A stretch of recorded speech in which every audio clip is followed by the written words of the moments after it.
Well, hi again from Juneau. I'm recording this on February 24th. This is the start of the 6th week of the legislative session. So it's a nice sunny day here in Juneau, which is very rare. I think this is the second time in 6 weeks that we've seen blue sky. But that's all good.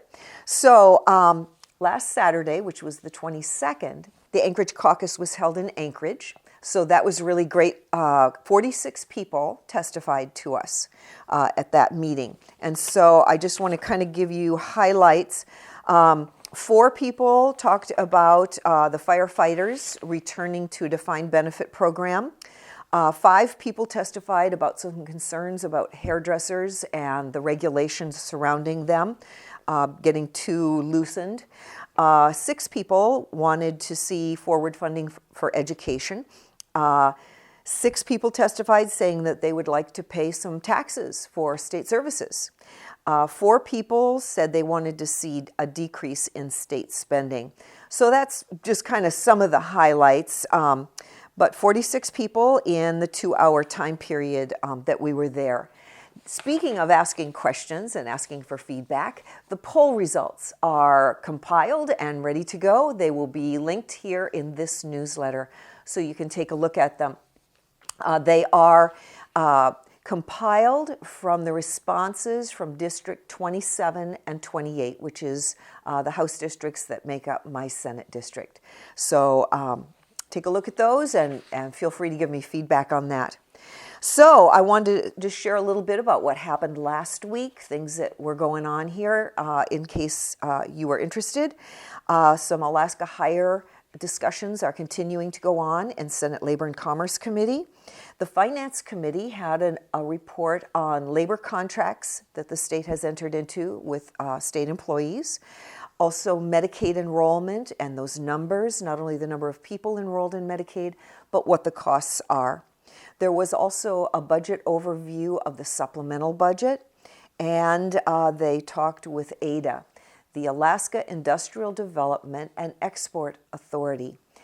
Some people refer to it as Alaska's bank, the state's bank. So they make loans through local banks around the state. But it was an interesting report to see the loans that they have out and what their assets look like. In education, one of the bills they heard related to high school start times. In Health Committee, we're hearing bills related to telehealth, bolstering that, making it more available.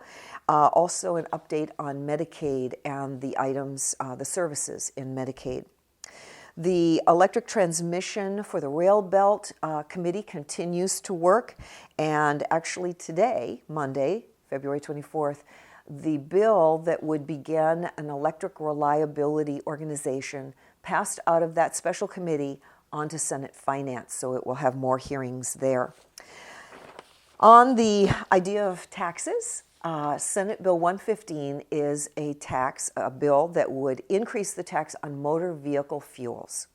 So right now, we have the lowest motor vehicle fuel tax in the U.S. It's 8 cents a gallon. The bill proposes to raise that to 16 cents a gallon. That would move us up to number 41 out of the 50 states in terms of the height, the amount of our motor vehicle fuel tax. That bill is being heard right now in Senate Finance and actually moved out of Senate Finance last week. One of the members of our committee, one of the members of our district actually used to work for DOT.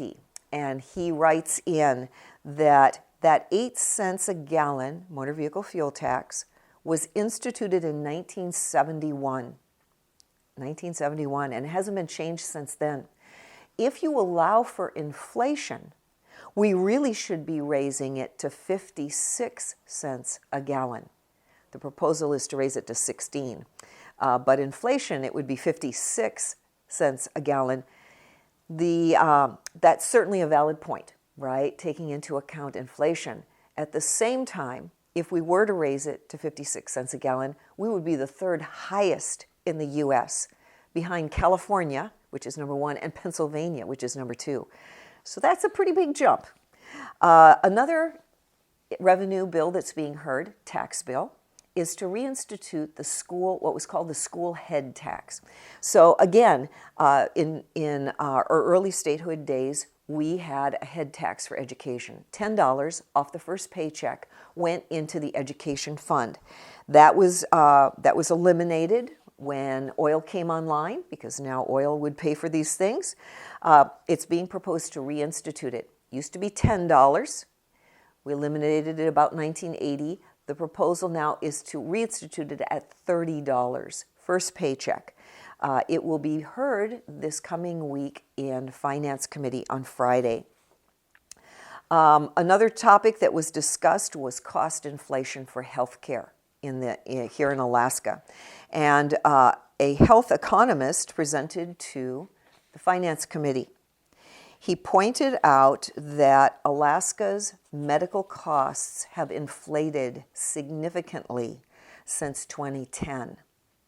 So he blamed a couple or identified a couple of potential causes. First of all, we have a very, very small market, which gives healthcare providers more leverage than in a larger population center.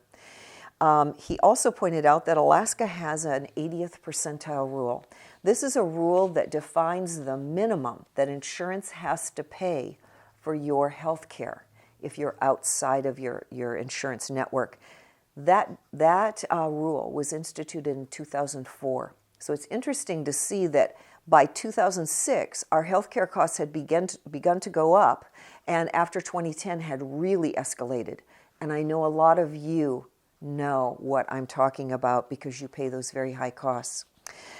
Senate Bill 74 is a bill that would increase rural school broadband access.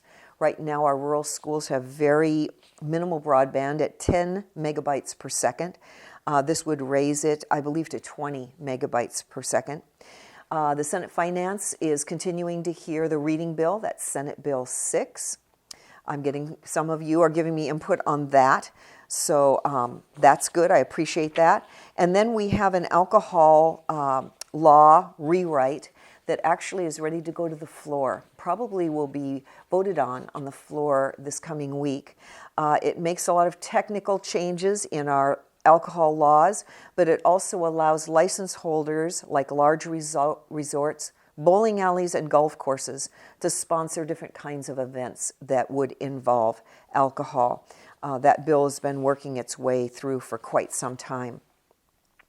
Coming up next week, or that is this week, that we're in the middle of, I've already mentioned that Senate Bill 6, that's the reading bill, is going to be heard, as well as the education head tax.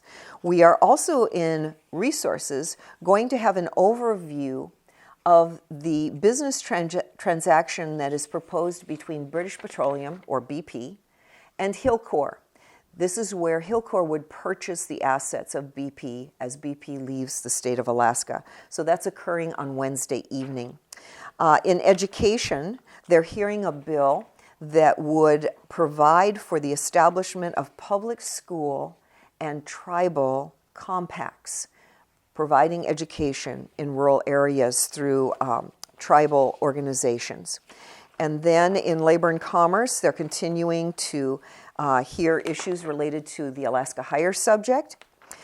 Senator Stevens has also offered a bill that would increase the minimum age to purchase tobacco items and includes electronic smoking items, vaping.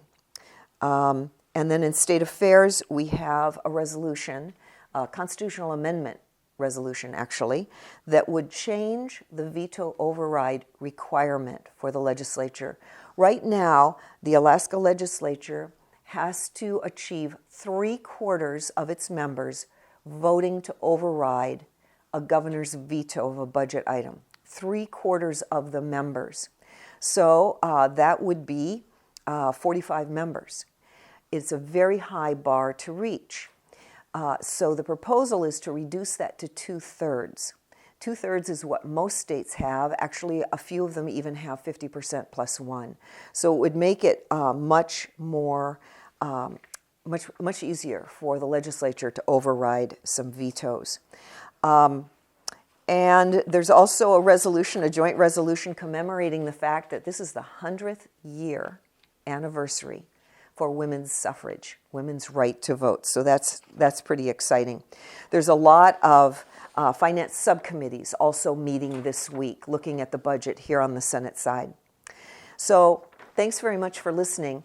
I know there's a lot in these newsletters. That's why we provide that table of contents so you kind of know what's in there. We're looking at a way that we might be able to link that table of contents to actually the item that you might be interested in. So we'll keep working on that.